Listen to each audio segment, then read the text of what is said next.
Grainy, probably. Greeny, probably. Yeah. I barely tasted greeny. For some, you actually could put meat like pork or chicharron. I don't know if you're familiar with that one, the pork fat. You could put that one there to make it like pork flavored mung bean soup or something like that. But for us, since we are like in a very heavy meat dish, we prefer to just do the vegetable without having to put any meat here. So it'll be like So like it's this. a light starter and then a little bit heavier Yeah, main. yeah, something like that.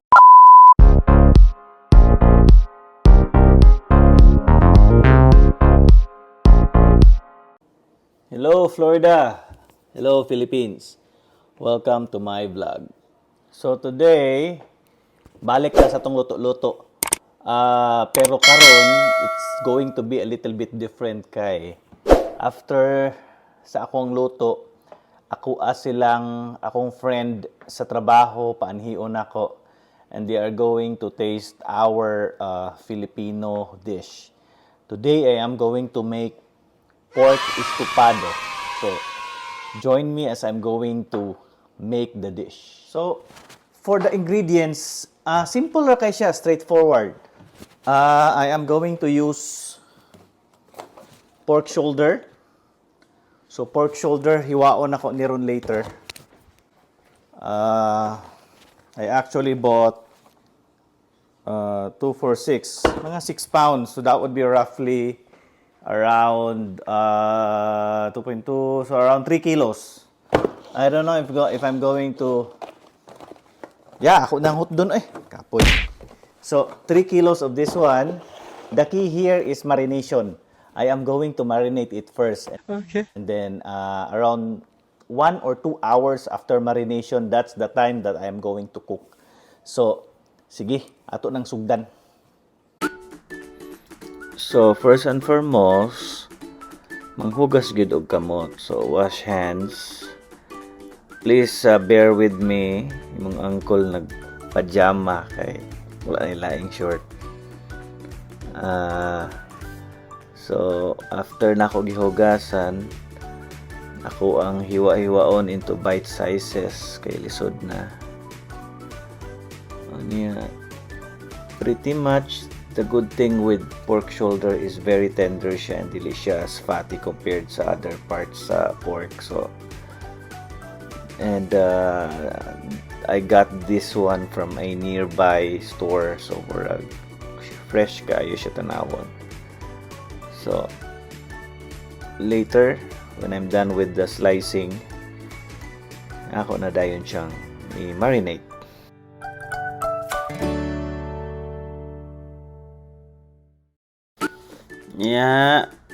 Tangan dayon natog soy sauce. Again, mata-mata lapod ni. I-estimate lang. But nga nako og 3 kalatan na pineapple juice to tenderize the meat further.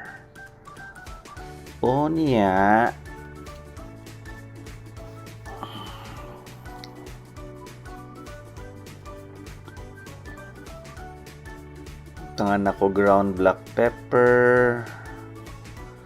Tangan po na ako whole peppercorns.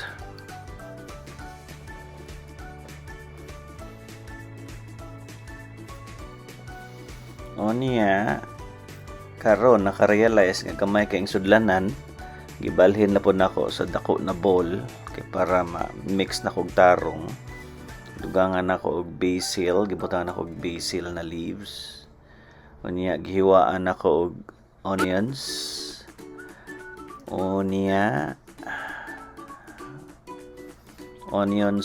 Garlic to marinate and for the flavors and the spices to infuse to the meat.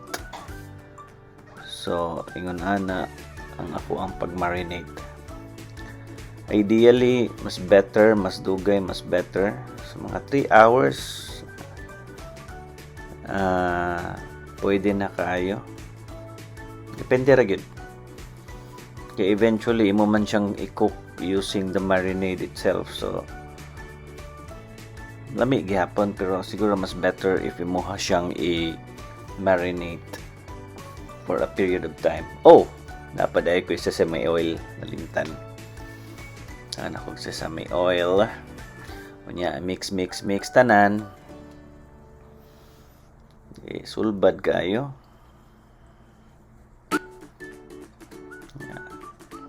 Kabiran dayon ako og kuan. Cellophane or plastic. Nya ako asyang butang sa fridge. Again, 3 hours. So, pretty much simple ra kay siya na dish. After na marinate nimo for 2 to 3 hours, ako lang siyang gibutang sa kaldero. Nya slow cook lang siya until mo reduce ang iyahang sauce. Unya later on, nag-deep fry ko og saging pud na hinog akong gibutangan. So that makes it that's what this dish sets apart from the adobo. And mo to niabot na akong mga bisita. Hi, come in. Akong friend and iyahang family. Yeah. And you know the drill already. Hello, good evening, Florida. Good evening, Philippines. Welcome to my vlog. Tonight is a very special night. I have here my friend along with her family, Elizabeth, Austin, and Roger. They are going to try out my food. So first, I am going to start with a soup. It's called mung bean soup. These green beans, I don't know if you're familiar with it, but it is straightforward soup. You just boil the mung bean and then you saute it with garlic and ginger. Put in some squash and some spinach, and that's it. The soup.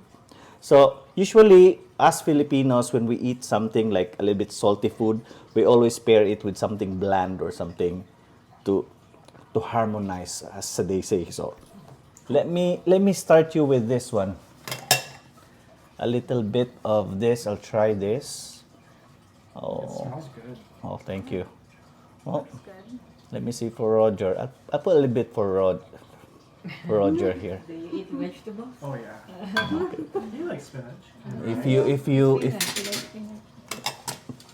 Oh, spinach, okay. Let me see here. This is spinach. Yeah, on my way from work, I went to Winn-Dixie and got this. Thank you. Thank you. You're welcome. You're welcome. Spinach. I'll get some spinach for Roger. So this is squash. I don't know, you guys, you just make this like a Halloween thingy, but us, we eat it. So, Thank you. you want some squash, Roger? I'll put some squash here. Oh, you're good. Okay, thank you. Okay, dig in. And, you don't have to lie or whatever. You just eat it or, So, any feedback or anything, it's It's a lot lighter than I expected it to be. Yeah. It is kind of like I don't know. Is there any soup or food that you found it similar? It reminds me of a soup that you would have like at Olive Garden. That's what I thought of Oh when I wow, first seen it. that's too much.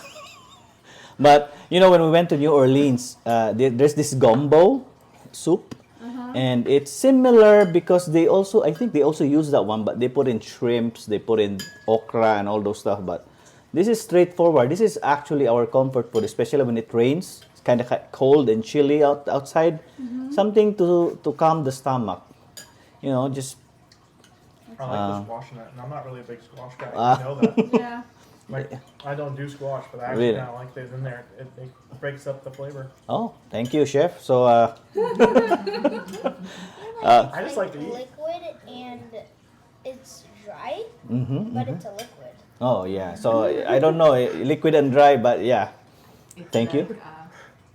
Grainy probably. greeny Yeah. probably yes. And I like it. They're blatantly honest, so Yeah. You barely taste the green bean. For some, you actually could put green meat peas. like pork or chicharron. I don't know if you're familiar with that one, the pork fat.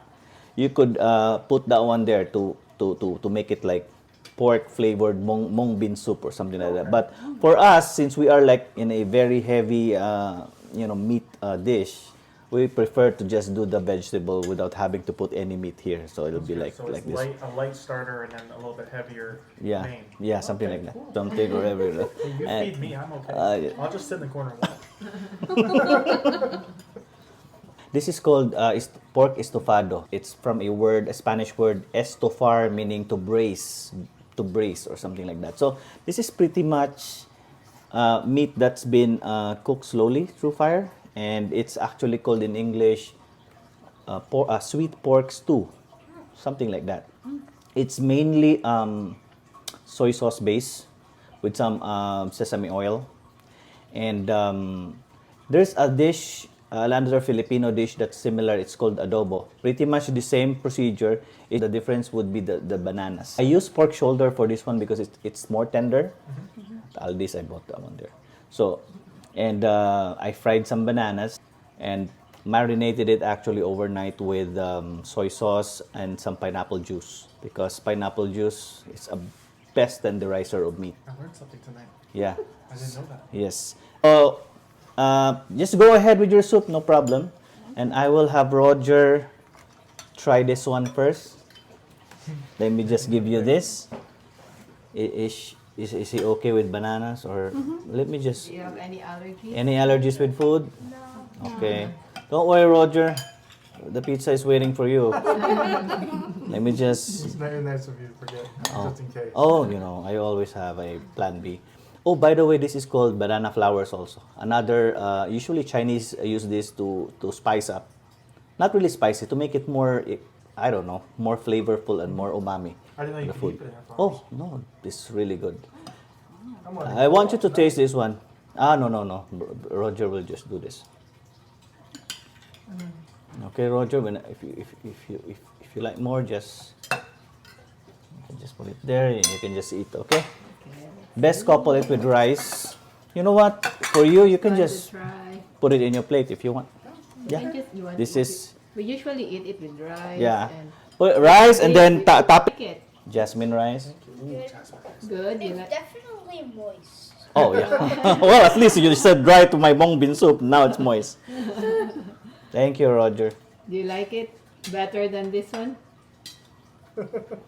Kids are brutally Yeah. honest. You want rice? Oh, I have a lot of rice. Don't worry. I How even about have the my. banana? You wanna Both try of the us, banana? we don't usually do the jasmine rice. We do the basmati banana. rice. You want rice, Roger? Okay. Rice. I Yeah. would like to try one. So this banana. Oh yeah. I don't know if it's ripe enough, but I just grabbed there what I could find. Just use, yeah. Is that good? If you put it in there. Well, Banana was good. Oh, thank you. I actually started cooking that one like midnight. So it's kind of like a. It's so tender. I'm sorry to cut you off. But Oh. it just breaks up in your mouth. Oh, It's really good. oh, thank you. So we usually back home in the Philippines, it's what we call fiesta. It's when we honor our saints, because our Philippines is pretty much predominantly a Catholic country, and every month there's like a saint with a fiesta, and people in the barrio or in this community, like what we call barrio there, they get out from their houses and they do potluck by cooking all the food. By cooking all the food. Oh, wow. So that's why this is one of the dishes that they cook there together as a community, and then everyone gets a share for everything. So it's honor of a saint. Usually a priest comes and have a mass there, and then after that people will eat. So they have roast pig, they have all the stuff. They don't just cook for one family. They cook for all. They cook for families. all. So they have big cauldrons there. They put it outside and they cook, and then they help each other out. Ladies, sometimes they slice the vegetables. The men, they butcher pork, pig, cow, chicken, and then they cook and everything. You ever want to go get a hog with me? I'll take Oh. it all the time. True. really good. Yes. Oh, thank you. Oh, Roger. I'll give you some bananas, Roger. It's very tender. I'm very surprised. Oh, thank you. It's the pineapple. That's what I'm not really looking at it because I just had steaks the other day and I didn't make them tender at all, but I didn't know about the pineapple. Mm-hmm. I'm not chef. My dad is. I'm not. There you go, Roger. I didn't know you could put banana with steak. Now you know. Steak. Yeah, that's actually pork shoulder. That's pigs. Oh, good. And I like it. Oh, thank God he likes it. It's really good. Mm. Oh, you will bring all this one when you go at home, okay? Oh boy. So that you'll have. Oh, a sandwich. See, it's like pulled pork, right? Yeah. Yeah.